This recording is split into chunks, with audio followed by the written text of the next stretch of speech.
Here's the thing. There's a lot of podcasts out there. There's a lot of big brands and big names touting functional medicine.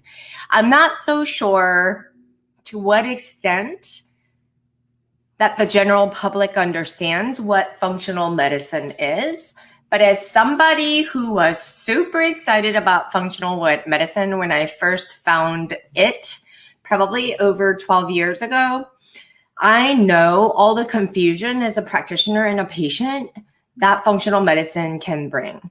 Now, at the time, I was super excited because it was a credible source of information for me, because to me, it was important that it was coming from credentialed providers, which Dr. Jeffrey Bland and all the founders of the Institute of Functional Medicine, Mark Hyman, Amy Myers, everybody was touting, and they were getting big on the internet with their e-commerce supplements.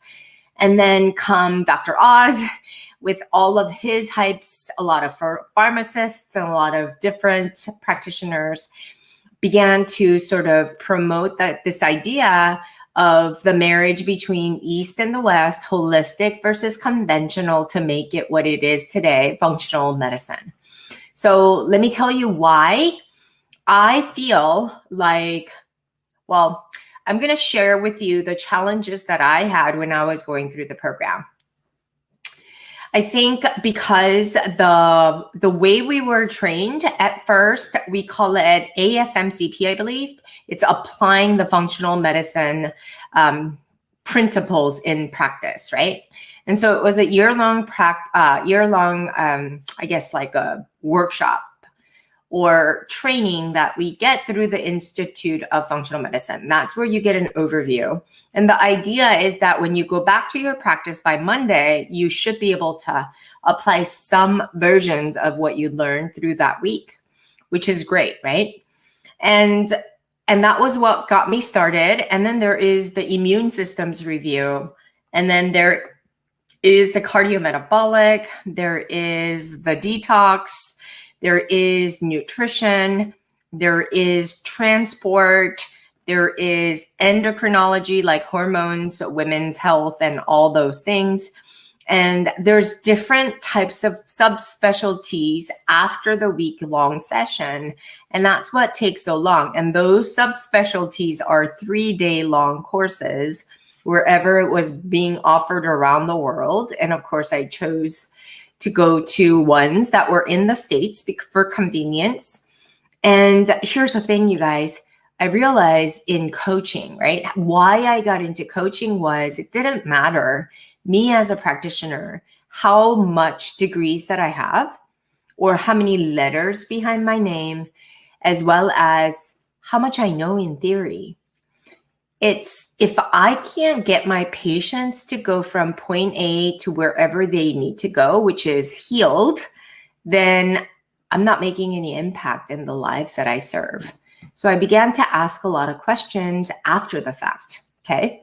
I was gung-ho about this program. It took me about 7 years to get fully board certified. It was a rigorous process of doing case studies and submitting the case studies and sitting for the boards and then passing the boards. And then you have to maintain certain level of membership every year to be part of this IFMCP, right? Which is all good.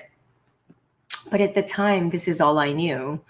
And I started to think about, okay, how could I have better improved that experience? Because here's the thing, we as practitioners and me as a practitioner and an autoimmune patient, I didn't appreciate sitting like sardines in a can in a room full of people and then getting shuffled to be sold supplements, testing, and different types of everything else in between, and platforms, digital platforms, all the things.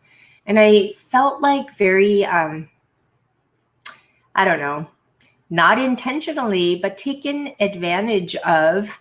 But not only that, my mind was blown away with so much information. Imagine if I were to say, okay, listen, I'm going to teach you all the things that I know, and then I get a hose, plug it into the hose, and then I kind of shut on the water really, really hard to the max capacity. And then I start pouring all the water that I have inside. And then I point that water hose at you.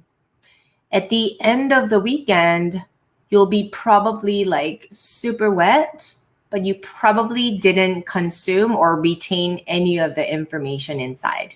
Okay? You're wet, but nothing's shifted or changed on the inside. Well, I recognize how most practitioners feel. Even though we are the experts of holistic medicine, the experience of teaching or experience of learning was nothing but very toxic, because you can't, one, retain information that way. And yes, we do have the information forever on our portals as members of the Institute of Functional Medicine. But I just kind of felt like there was so much information that when there's so much information, what does your mind do? It just gets overwhelmed, and then it gets paralyzed. It doesn't do anything, right? And so I had a difficult time going back to the information that I needed to go back to retain all the things that I needed to make sure.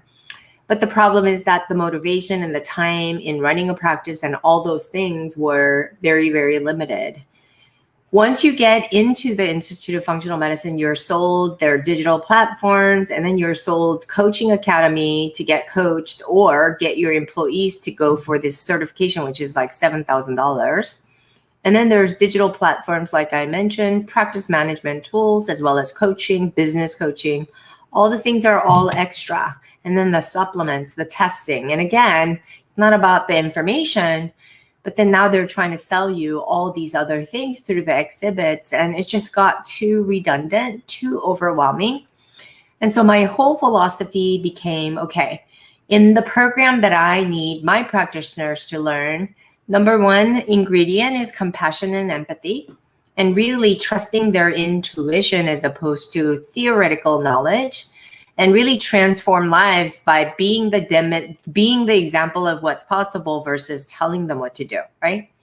Because behavioral change is layers deep. It's not just superficial. We can't just give them a diet and wonder why they're not following through. Is why I think you too recognize as a client, or not client, but as a practitioner, there's a lack in our ability to impact lives because we're not as adept at coaching somebody through whatever they need to break through the mental barriers or limiting beliefs that they hold, to question things, to see their lives and circumstances differently, to not only inspire, but to evoke a response towards the thing that they want to get, and then reveal what's keeping them from getting whatever it is that they want so badly, but they don't have.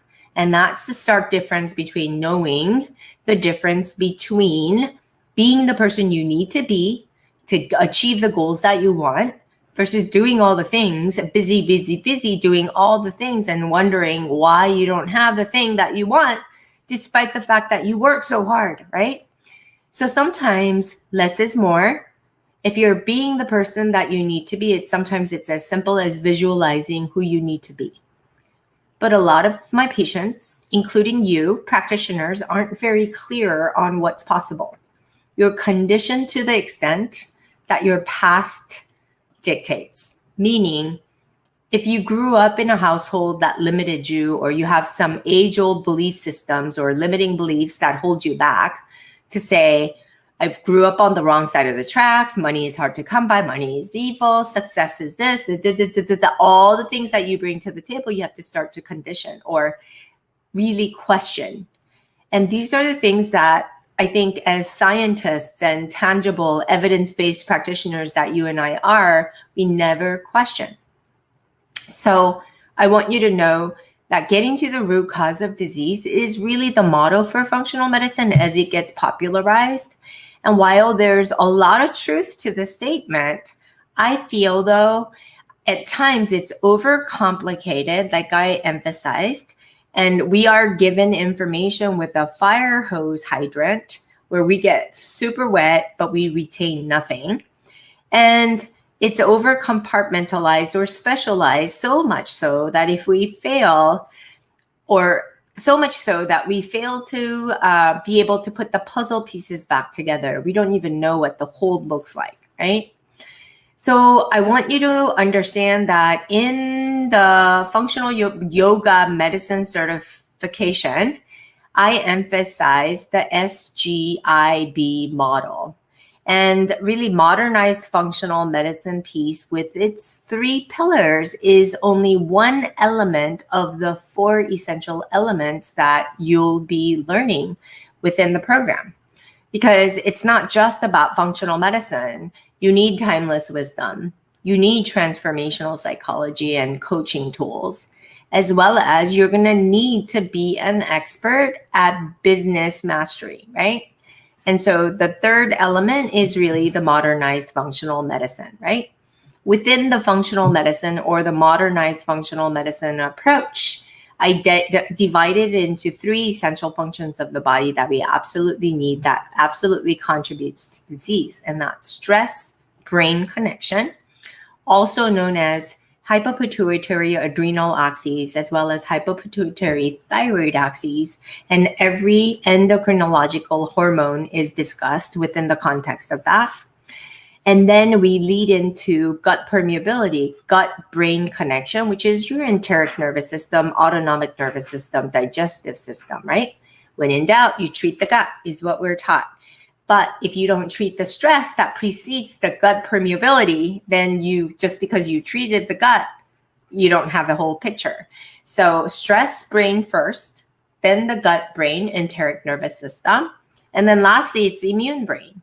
And I go deep into psychoneuroimmunology as well. Psycho is more the mental states. Neurological is more biological, neurological, the electrical impulses and synapses and all the things that we can measure through EEGs and CT scans of the brain and its activities and nerves. And then we have immunology, where through the gut permeability in the SGIB model, the enteric nervous system, then it opens up tight junctions in the gut to bring in the toxins, which then has an inflammatory response, and that brings in more immunological triggers to really perpetuate this immune system. And when the immune system gets confused and overloaded, it starts to attack its own tissues, and that's when you have a full-blown autoimmune condition, is why I tie it all together, right? And so again, stress brain, gut brain, immune brain, those are the 3 pillars of the modernized functional medicine with respect to how that operates physiologically, what the dysfunction patterns might be. We do discuss the epigenomics, microdysbiosis, and microbiome, and all the supplements and diets that might be warranted at certain phases and certain dysfunctions, and what key indicators to look for, what labs to test, and what diets are best, as well as some certain interventions, supplemental interventions, such as some parasite, addressing some parasites in your gut, to address SIBO, as well as hydrochloric acid deficit or hypochlorhydria, which is also giving them betaine tablets, sometimes bromelain or pancreatic enzymes, as well as certain supplements that the patient might be needing or is not getting enough of through the lab testing you might do, or purely from a standpoint of clinical science, right? So these are all things that you need to consider, but I'm not interested in giving you all the information like I want, like most of the programs do, through a fire hose, and then make you all wet, but nothing is retained on the inside, because this is the pattern I see. Here's the truth is, many practitioners I've met over the years, they all are super confused as they are. A lot of the functional medical practitioners are confused. And if you ask them, while some of them get good results for a certain number or percentage of the patients, a lot of the times, if they're being real honest, they'll tell you, unless the patient is fully involved, nothing else happens at the next level. And a lot of them are frustrated. A lot of them are overwhelmed. A lot of them are struggling with imposter syndrome, and they're struggling with not good enough scenarios, confidence issues of always chasing the next fad or anything else that they get asked about by their patients. And that's no way to serve your clients, is why I created the functional yoga medicine. Because for me, I wanted my practitioners to make eye contact with me, be empathetic towards what I needed, treat me like a human being, empower me and then pull me out of my victim mindset. If somebody would have done that 21 years ago, I not only would have prevented a failed marriage, but I would be a much different person today. But either way, this is the reason why I have this podcast and this program and all the things that I offer through my business. And so this is the way it's supposed to be. But I wish there were more practitioners like you who care enough to go to the next level to say, you know what, this is the missing piece and I need to tie it all together. I'm not interested in knowing more and getting more letters behind my name to serve my ego so much, but I really want to make impact in the lives that I serve. And I really want to be a powerful health mentor, really go away from powerless health technicians that you and I are taught to be. The time has come where we must make a shift and begin to be the change we want to see in the world. And yes, this is how you can apply the modernized functional medicine in your own health and wellness practice to provide your business with all the things that it needs to help it succeed, both financially, both in its impact in every element by applying the alkaline methodology, as well as to apply modernized functional medicine in a simple but effective way by shifting their perspective and really empowering your patients from disempowered victims to self-empowered healers that they need to be. And so that your role now becomes very clear to them that you're the trusted mentor as opposed to you trying to fix them, because that's a broken strategy in and of itself. So again, you guys, thank you so much for listening. I so appreciate you. And I would love it if you would subscribe to our podcast. It's called Functional Yoga Medicine, one of its kind in anywhere where podcasts are played, Spotify, iTunes, wherever you see it. And please leave us a review. And that would mean the world to me, because then I get to spread the word about this program, as well as to really share the news and deliver a different way of thinking. As well as you can always find me hanging out in Instagram at Dr. Connie Jian and at Functional Yoga Medicine. And I share a lot of things there that might cause you to think a little deeper and always challenge you, both professionally, spiritually, physically, emotionally, and mentally. And so again, thank you so much for watching, listening, however way you're consuming this information. And I will see you guys all next week. Thank you so much for joining. Bye for now.